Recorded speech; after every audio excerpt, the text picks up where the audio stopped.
World Book Day is also known as International Day of Book. World Book Day is also celebrated every year on 23rd of April in 1995 to promote reading, publishing and copyright. April 23rd is a very important day for literature as it marks the birth and death of several prominent authors. World Book Day is organized by UNESCO in 1995 for dedicating a day to reading and books and offering every individual to have a book of their own and enjoy the pleasure of reading.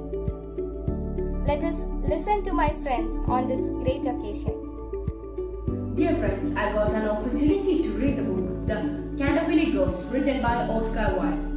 The American minister to the court of St. James, H.B. Otis, and his family move into the Canterbury Chase, an English country house.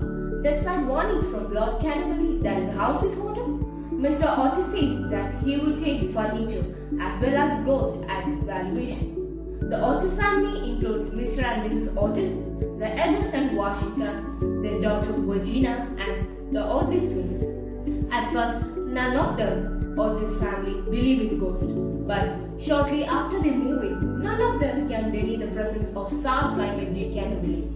When Mrs. Otis notices a mysterious bloodstain on the floor, she simply replies that she does not care all bloodstains in the living room. When Mrs. Omni, the housekeeper, informs Mrs. Otis that the blood stain is indeed evidence of the ghost and cannot be removed, Washington Otis, the elder son, suggests that the stain will be removed with Pinkerton Champion Stain Remover and Paragon detergent. When the ghost makes his first appearance, Mr. Otis promptly gets out of the bed and pragmatically offers the ghost Tammany Rising Sun lubricator to oil his chains. Angrily, the ghost throws the bottle and runs into the corridor. The Otis twins throw pillows on him, and the ghost flees. The Otis family witnesses reappearing bloodstains on the floor just by the fireplace, which are removed every time they appear in various colors. Despite the ghost efforts and most gruesome guesses, the family refuses to be frightened, leaving Sir Simon feeling increasingly helpless and humiliated. The Otises remain unfazed. In fact, he himself falls victim to tripwires, tall piece shutters, gutter slides, and falling buckets of water. The mischievous twins read upon their own ghost, which frightens him. Sir Simon sees that Virginia, the beautiful and wise 15-year-old girl, is different from the rest of the family.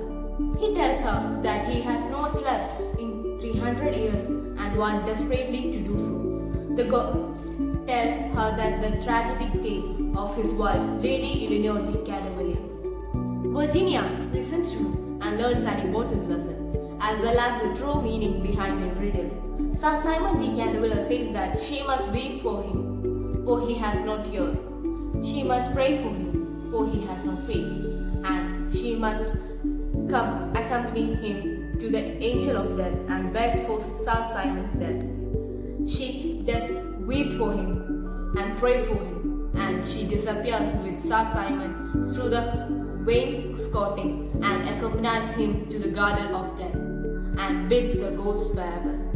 The story ends with the Virginia's marrying the Duke of Cheshire after the both come of age. Sir Simon, she tells her husband several years later, helped her understand what life is, what death signifies, and why love is stronger than both. Respected all, today I am standing before you to recite a poem titled Home They Brought Her Warrior Dead, written by Alfred Lord Tennyson. The poem goes like this. Home they brought her warrior dead. She nor swooned, utter cry. All her maidens watching said, she must weep or she will die. Then they praised him, soft and low, called him worthy to be loved, truest friend and the noblest foe. Yet she neither spoke nor moved. Stole a maiden from her place. Lightly to the warrior stepped, took the face cloth from the face, yet she neither moved nor wept. Rose a nurse of 90 years, set his child upon her knee. Like the summer tempest came her tears. Sweet my child, I live for thee. Thank you. Was an English author. She was born on 11 August 1897 in Dulwich, South London, England.